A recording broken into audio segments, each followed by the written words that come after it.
Jack Bauer is a machine.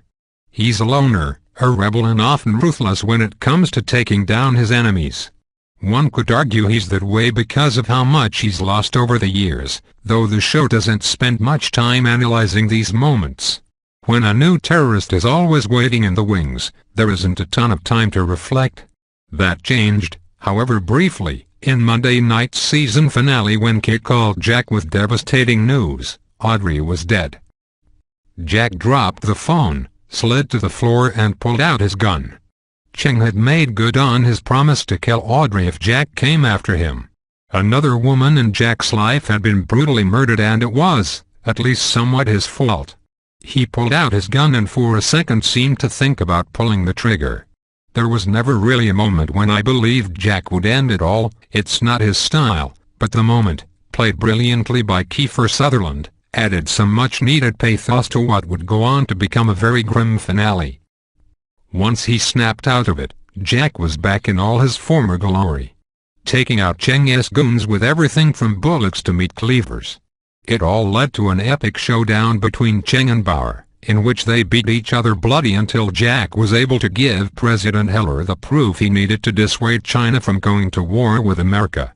Once the Chinese government was made aware of the evidence, Jack wasted no time disposing of his enemy, using his sword to decapitate Cheng and granting Audrey's final wish.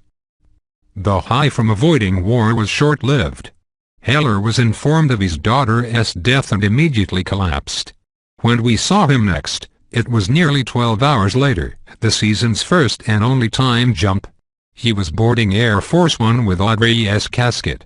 Right before the plane left London, Heller confessed that his only solace was knowing that his Alzheimer's would take over soon and he'd forget all about his grief and, sadly, about Audrey as well.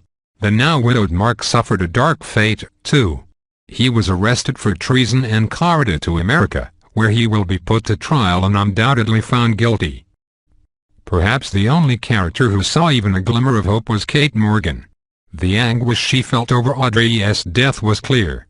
She'd spent most of the season doubting her role as a CIA agent, constantly working to prove to herself and those around her that she could be an asset.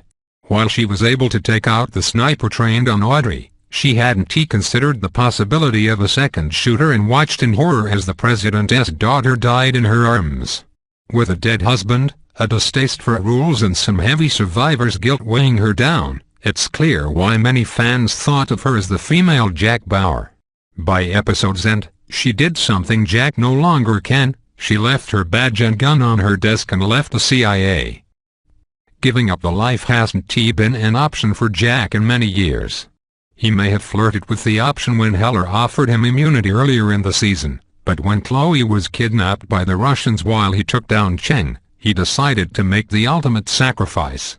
Both Jack and Chloe spent the season working to right the wrong choices they made. For Chloe, they were trusting the wrong man and creating a device that could have spelled disaster for the world. For Jack, it was about saving the lives of people he used to call his friends.